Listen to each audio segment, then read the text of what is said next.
Just a reminder to everybody out there, AI cannot give you muscle. It's impossible. You have to do the work yourself. AI can plan your vacation. However, while on vacation, like I was, this was July 4th weekend, I did a pull workout. Same weekend I happened to turn 57 years old.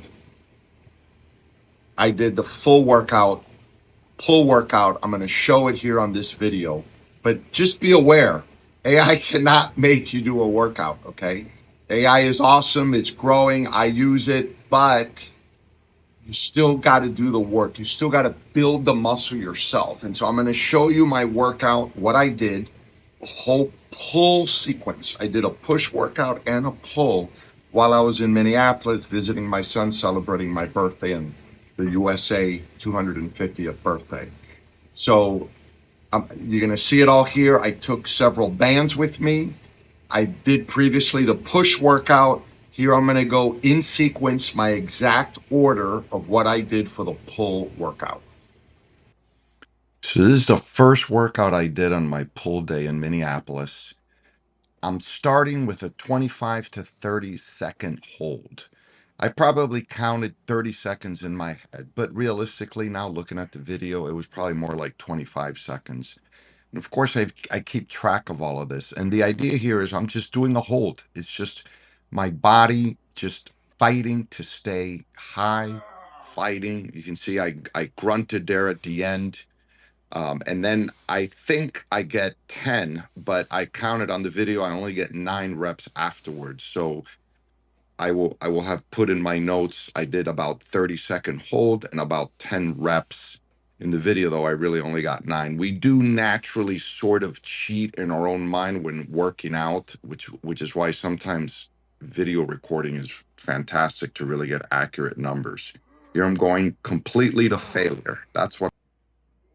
Okay, here I'm starting with the one-legged bridge. So I did an upper body workout. Now I'm doing a lower body workout. And I started off holding it there for 5 seconds. I'm going to get to the number 5 reps, and then boom, 1, 2, 3, 4, 5. Hold it for 5 seconds. So every 5th rep, I'm going to hold it for 5 seconds. Why am I doing this? Well, because I have no weight. Normally, when I do this in a gym, I'll have a kettlebell. I'll be holding it there on my right hip, making it harder. But since I'm traveling and I have no weight, so we got to compromise. We need to make changes. This is how you adapt to your situation. And so I just hold it for 5 seconds on the 5th rep. I end up doing here 20 reps. And at the very end of the 20th rep, I hold it for 5 seconds. And I know I did this because, of course, I take notes on all of this. I write what I do down. You can hear my grunting there. By the time I get to my 20th rep here, I'm going to hold it for 5 seconds. I am truly like at muscle failure. You can see I can just barely keep it up there. Here I'm doing just simple Supermans.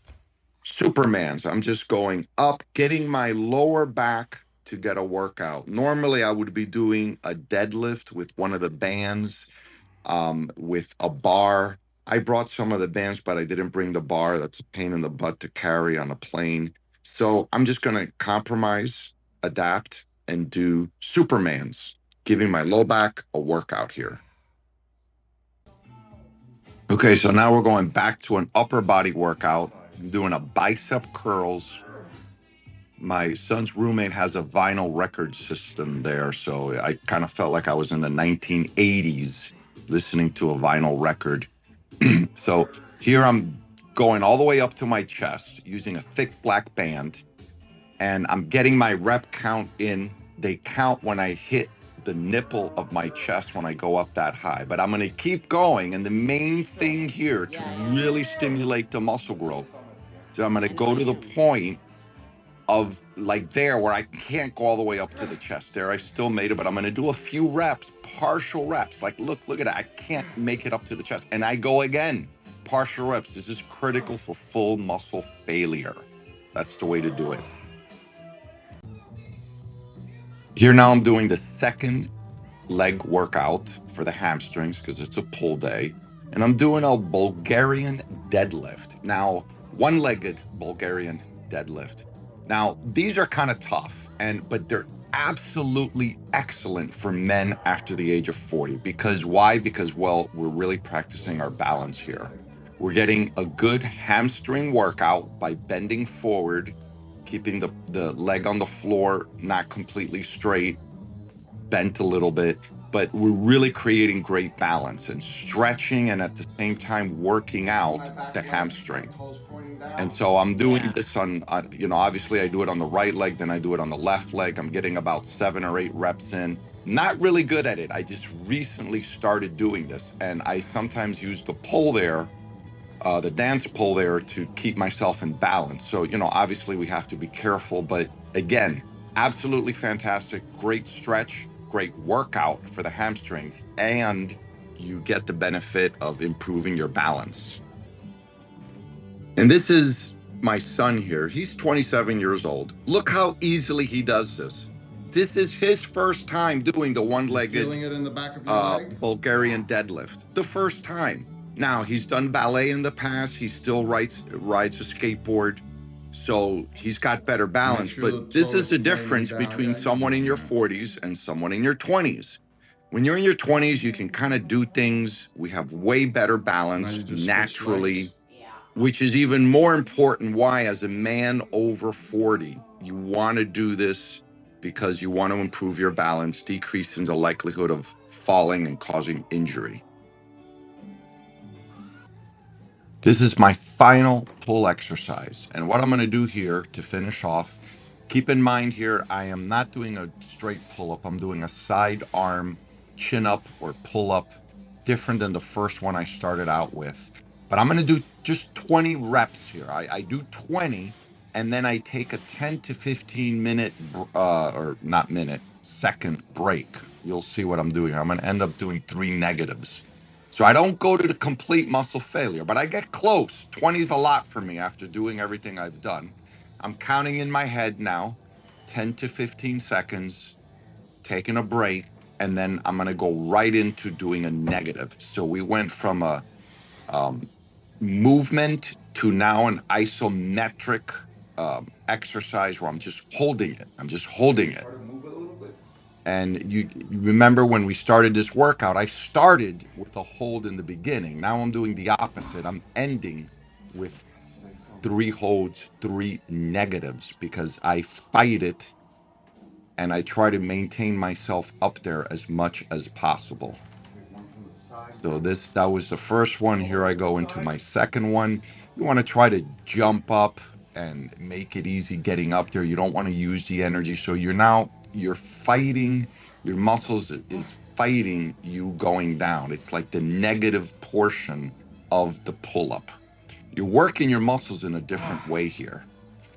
And so when you hit your muscles at different angles, where it's not just trying to get you up, but stopping you from going down, meaning you're, instead of the positive effort to bring yourself up, you're instead focusing on the negative effort, stopping yourself from going down. You work your muscles in a different way. And this also really, really helps build muscle.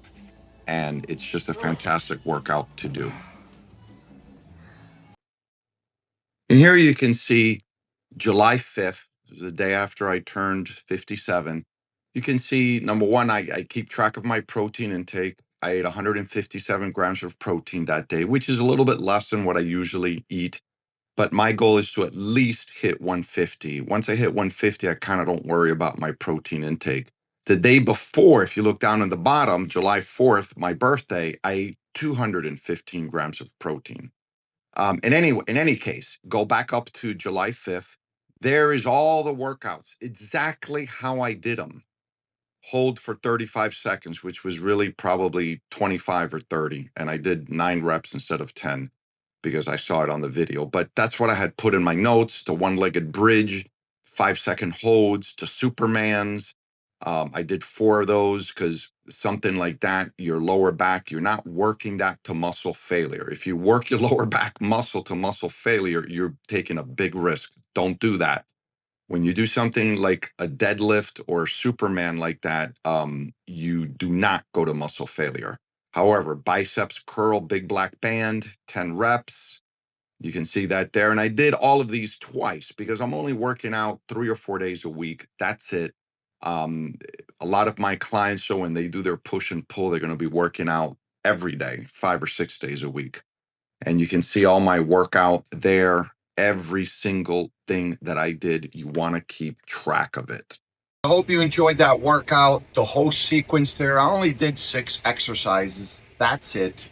And the truth is, with most of my clients, when they get started, you're not doing anything for your abs. You're not doing it. You don't need to do anything for your lower back. I did the Supermans on a pull day. The only reason why I do a Superman or a banded deadlift or back extensions on a pull day is because I do sit-ups on a push day.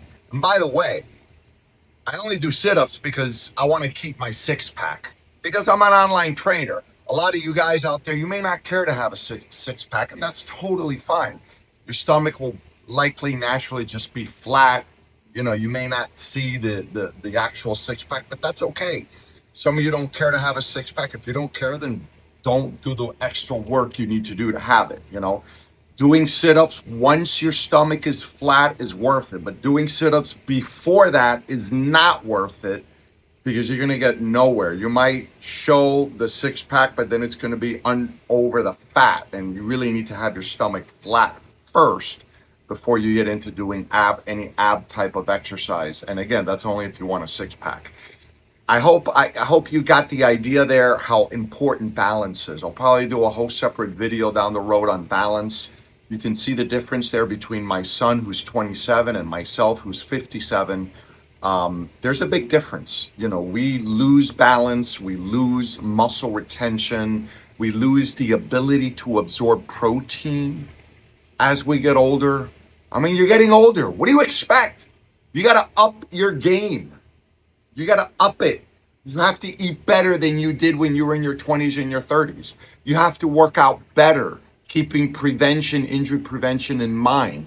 Because when you're in your 20s and your 30s, you can do things that will hurt you in your 40s and 50s that you should not be doing. So I hope this has been informative for you. Thank you for watching. I will be back again Monday with another video, and this Thursday with Mr. Skeptical. Thank you for watching. Bye.